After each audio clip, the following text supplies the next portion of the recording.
Hey there everyone, welcome to Tales in Text and I'm your host Nisha Prakash and this is Bite Size Bharata where you hear tiny tales from a grand epic. Ganga continues recounting ancient stories to King Shantanu. She says, "O King, you asked me about Kamadhenu. Hear all about her, for she is a unique creature. Kamadhenu is the cow of desire. She is the one who manifests and brings to life all the desires in our hearts. Kamadhenu's birth story is fascinating. One of the first stories we hear about Kamadhenu's birth takes us into another age, one that predates our time by millions of years. In this story, we meet Daksha Prajapati, one of the sons of God Brahma, created in ancient times to further God Brahma's vision of creation.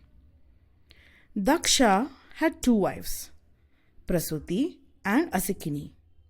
Through them, he had many sons and daughters, and these daughters he gave in marriage to the gods and rishis. One of his daughters from Prasuti, called Sati, chose to marry God Shiva against her father's wishes. You may know her to be the first wife of Mahadeva. Amongst his daughters by Asikini, he gave 10 of them in marriage to God Dharma, 27 in marriage to God Soma, also called Chandra, and 13 in marriage to Rishi Kashyapa. And it is these 13 that we need to talk about. Rishi Kashyapa is an ancient sage, one of the Saptarshis. His 13 wives, the daughters of Daksha, are considered to be the mothers of all creatures in the three worlds of Swarga, Bhumi, and Patala.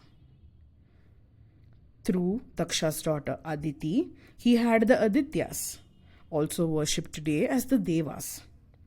Through Diti, Kashyapa had the Daityas. Through Danu, he had the Danavas.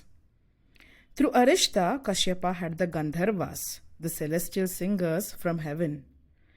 Through Muni, he had the Apsaras, the beautiful divine dancers living in Swarga. Through Kadru, Kashyapa had the Nagas, amongst whom are the famous serpents Vasuki and Ananta, who reside with God Shiva and God Vishnu respectively.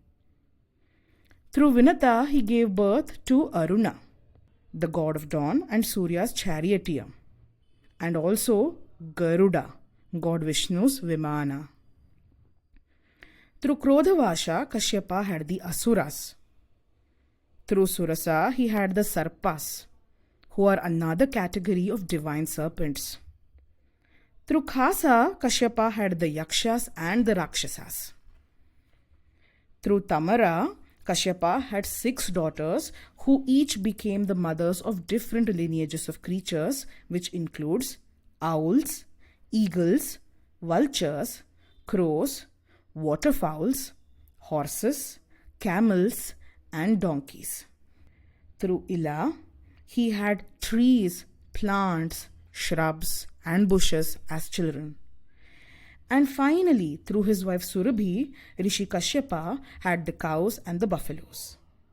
It is this daughter of Daksha, Surabhi, the wife of Kashyapa, who is considered to be the first Kamadhenu, the cow who grants all our desires. Surabhi gave birth to a daughter named Nandini, who is also a Kamadhenu, just like her mother. Another story of Kamadhenu's birth and existence takes us to a different time, the time of the Samudra Manthanam, the churning of the primordial ocean. In ancient times, the Devas, Daityas and Danavas got into an intense argument about who should become immortal. They decided to churn the Kshirosagra, the ocean of milk, the primordial source of life, in search of Amrita, the elixir of immortality. As they churned the Kshirosagra, many celestial gifts and divine beings emerged from the ocean's depths. One of them was Kamadhenu, the cow that grants wishes. God Indra, realizing how dangerous Kamadhenu's powers may be in the wrong and greedy hands, decided to hand her over to Rishi Vasishtha, another of the Saptarshis. Dear listeners, In the next episode, we will explore the beautiful relationship between Rishi Vashishta and Kamadhenu, the cow of desires. Thanks for listening. If you liked what you heard, like my video and subscribe to my channel. I'm Nisha Prakash and this was Bite Size Bharata, where you hear tiny tales from a grand epic. I'll see you next time on Tales in Text.